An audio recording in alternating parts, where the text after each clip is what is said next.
200 लोग मर रहे हैं, तो आपको बाकी रेवड़ियां बांटने के लिए आपके पास पैसे, आप लाड़की बहना कर रहे हैं। इलेक्शन आते आपको कुत्ते समझ के रखा है, टुकड़ा डालो आ जाएगा। इंसान है ये, इनको पैसों से ज्यादा, खाने से ज्यादा स्वाभिमान की जरूरत है, और उनको तुम हाथ काट रहे हो। बच्चों को बोल रहे तुम घर में बैठो, तुम्हें बेकारी भत्ता देंगे, हाथ काटेंगे, तुम बस मोबाइल खेलते रहो, नशेड़ी बेमेड़ी बनो, सरकार तुम्हारी जिम्मेदारी लेगी। तो जो बुढ़े लोग हैं जिनका पैसा इनके पास है, उसको दबा के रखा है, और जो बुढ़े लोग हैं उनको बोलते हैं तुम वृद्धाश्रम खोलेंगे।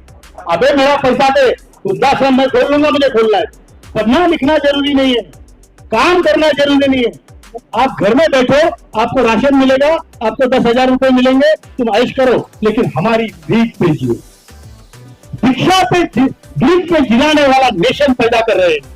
इन्हें ये मालूम नहीं कि इंसानों में और जानवरों में एक फर्क होता है, तो होता है इंसान स्वाभिमानी होता है। फेंके हुए पैसे नहीं लेता हो, ना तुम्हारी उपकार लेता है, उसके बाजुओं में जोड़े काम दो, रोजगार दो, लेकिन नहीं, हमारा पैसा चुराएंगे, वो दबाएंगे और वो लुटाएंगे। ये गलत है कि सही है? ये बंद होना चाहिए कि नहीं चाहिए? और मेरा देश किस दिशा में जा रहा है मैं बता रहा हूं आपको। हमारा देश है, आपने बनाया हुआ देश है, हमारे बाप दादाओं ने, आपने, ये किस दिशा में जा रहा है? सोमालिया नाम का देश था, है अभी भी, अफ्रीका के ईस्ट कोस्ट में। वो देश के लोग इतने अच्छे कारागिर थे, शूरवीर थे, उनसे लड़ना अंग्रेजों को भारी पड़ रहा था। अंग्रेजों ने 30 साल तक उन्हें फुकट धान्य दिया, फुकट में धान्य, दारू, ड्रग्स 30 साल तक सप्लाई किए। उनकी एक पीढ़ी बर्बाद हो गई। उनको जो ब्लैक स्मिथ था, जो लोहार था, उसको उसका काम मालूम नहीं रहा, जो लकड़ी का काम करने वाला था, बढ़ई था, उसको काम मालूम नहीं रहा। काम की पूरी परंपरा, धंधों की पूरी टूट गई। प्रोफेशनल लोग बिल्कुल बर्बाद हो गए, और आज वहां सिर्फ 2 ही धंधे चलते हैं, एक तो जहाज की लूटमार या दूसरा प्रोस्टिट्यूशन। क्योंकि इन लोगों को बर्बाद किया है, तो दुश्मन था अंग्रेज। ये कौन है, हमारा है या दुश्मन है? कोई भी सरकार हो, किसी की भी सरकार हो, कॉन्स्टिट्यूशन लगी है, फुकट क्या देना है? और जिसका पैसा है उसको कुछ नहीं। मैं ये कह रहा हूं इसलिए क्योंकि पैसा हमारा है। तुम किसको फुकट देते हो और कौन फुकट लेता है, दैट इज योर प्रॉब्लम। और हमारा प्रॉब्लम यह है कि हमारे कमाई में से तुम दूसरे को जमाई बना रहे हो। ये तो ठीक बात है क्या? और इसीलिए हमने अभी ठान लिया है कि हमें ना कोई पक्ष से लेना है, ना कोई पार्टी से लेना है। कोई पक्ष पार्टी से हमें लेना नहीं है, हमें लेना है अपने लोगों से। हमारी जिम्मेदारी, हमारी रिस्पॉन्सिबिलिटी, हमारी जो पूरी भक्ति है वो हमारे पेंशनरों के प्रति है। पार्टियां आएगी जाएगी, बनेगी, सरकार आएगी बिगड़ेगी, इस देश का नागरिक हम चाहते हैं हमारी बची हुई 5-7 साल की जिंदगी हम स्वाभिमान से जिए और हम स्वाभिमान से मरे, ये चाहते हैं हम ये नहीं चाहते कि हमें वृद्धाश्रम में भेजा जाए। हम चाहते हैं हमारा हक का 10,000 रुपए दे दो, हम टी शर्ट में रह लेंगे, टिफिन लगाएंगे, खाएंगे, लेकिन अपनी बलबूते पे अपना कमाया हुआ खाएंगे और अपने 4 दोस्तों के कंधे पे स्वाभिमान से जाएंगे। आपको ये मंजूर है? फुकट चाहिए?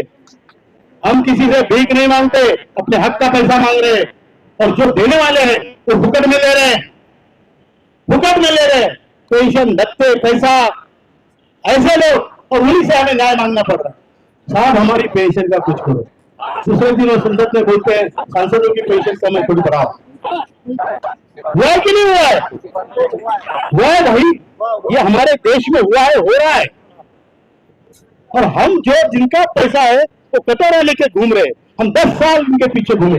अभी हम वो इसमें इस्तेमाल करेंगे, हम किसी पक्ष पार्टी के नहीं है, लेकिन हम अगर बदला लेने की भावना से भी करें ना, तो जिसने 10 साल घुमाया उसको अगले 5 साल में नीचे उतारे। बराबर है कि जुड़ है? या तो फिर हमारा काम करे, हम आपका काम करेंगे। मैं गारंटी के साथ कहता हूं, अगर हमारा काम इलेक्शन से पहले महाराष्ट्र के होता है तो वहां बीजेपी की सरकार लाने की जिम्मेदारी हम लेंगे, और अगर नहीं होता है तो उनको पैदल चलाने में मजबूर भी हम करेंगे। बराबर है कि नहीं? बराबर है कि नहीं? ये खुली धमकी है, ये खुली धमकी है, क्योंकि आपके हमारा पेट भूखा है। हम अपना पैसा लेने के लिए कटोरा लेके घूम रहे हैं। और आपको फिर भी शर्म नहीं, तो हमको भी शर्म नहीं, हम भी बेशरम। यथा राजा तथा प्रजा, महाजन तथा असपंथा। तो आप बड़े लोग करते हो तो हम भी वही करेंगे। अगर आपको वही भाषा समझ में आती है तो हम बूढ़ों को भी वो भाषा समझ में आती है, समझ में आती है। इसका परिणाम ये हुआ कि कल हमें आदरणीय मंत्री जी ने बुलाया, उनके ऑफिस से फोन आया, ना हमने कोई एप्लीकेशन किया था, ना हमने कहीं उनको गुहार लगाई थी, अपने आप ही फोन आया। हमारे गुजरात के भाइयों ने हमारे मुलाकात के लिए काफी कोशिश की थी। मंत्री जी का फोन आया, उनके ऑफिस में हम गए और उन्होंने, मैं था, वीरेंद्र सिंह जी थे, नरगुन साहब थे, गुजरात के दो भाई वो लेट हो गए तो अटेंड नहीं कर पाए। मंत्री जी ने कहा हम आपका काम करेंगे। मैं भी जानता हूँ कि जिन लोगों ने कुछ भरा नहीं उनको 2-3 हजार पेंशन मिल रही है, तो आपको पेंशन मिलनी चाहिए, सब विचार के हम लोग है और मैं आपके लिए ये करूंगा। तो मैंने बोला सर ये 4 मंत्री हो गए, आप चौथे हैं, आप चौथे लेबर मिनिस्टर हैं जो ये कह रहे हैं। अभी हम 4 मिनिस्टर की यही बातें सुनते आए। अभी हमारा एक ही मकसद है, ये सूर्य और ये जयद्रथ। हमें डायरेक्ट प्रमाण चाहिए। अगर महाराष्ट्र के इलेक्शन से हमारा काम पहले होता है तो हम आपका काम करेंगे, स्पष्टता से कहिए। तो ये जो हमने बोला आपको मंजूर है? उन्होंने कहा आप गुस्सा थूक दो, वहां किसी पॉलिटिकल लोगों को मत बुलाओ आंदोलन में।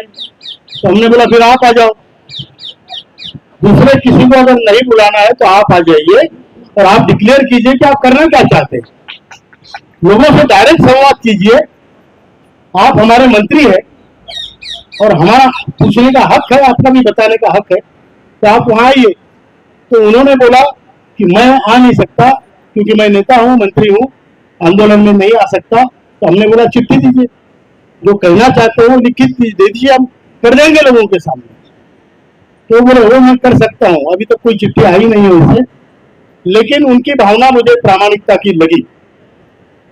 तो ठीक है, लेकिन इस बार हमें जब तक सूर्य नहीं दिखेगा तब तक हम जयद्रथ नहीं मारेंगे, बराबर है?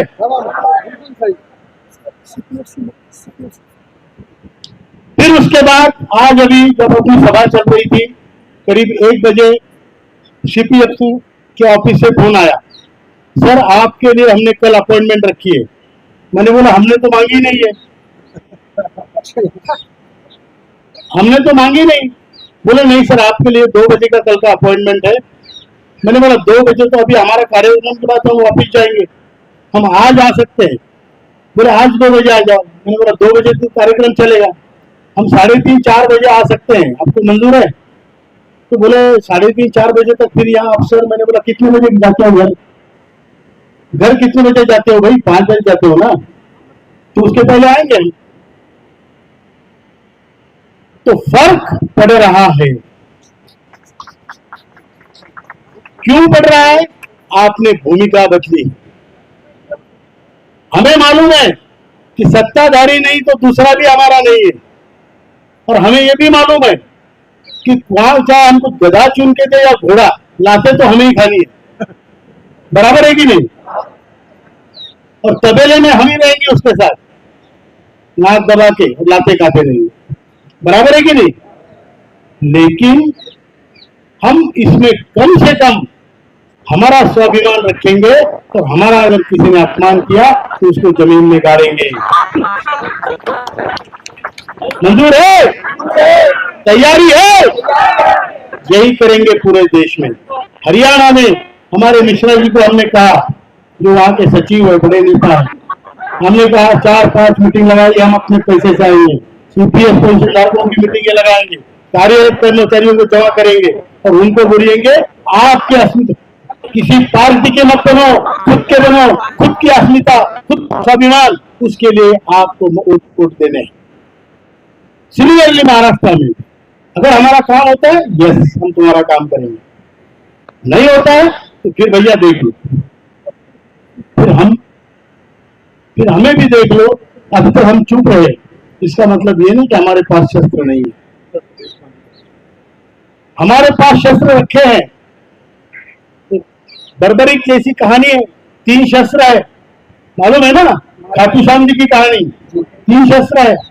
अब वो 3 कहीं भी उपयोग कर लिए तो फिर तो खत्म, आप कुछ नहीं कर सकते। तो इसलिए शस्त्र हमने बचा के रखे थे, योग्य समय है, अब हम इसका उपयोग करेंगे। क्या करेंगे ये हमारे ऊपर निर्भर नहीं है, ये सरकार हमारे लिए क्या करती है उसके ऊपर निर्भर हमारी रिएक्शन होगी। हमारी एक्शन नहीं होगी, हमारी उनके एक्शन के ऊपर रिएक्शन होगी। बराबर? Newton third law, equal and opposite reaction to the action. बराबर है? मान्य है? भाऊ चाचा मामा साहब कुछ नहीं है, हम ही है। हम अब खुद के लिए जिएंगे। बराबर है कि नहीं? बराबर है? इतना ही कहना चाहता हूँ।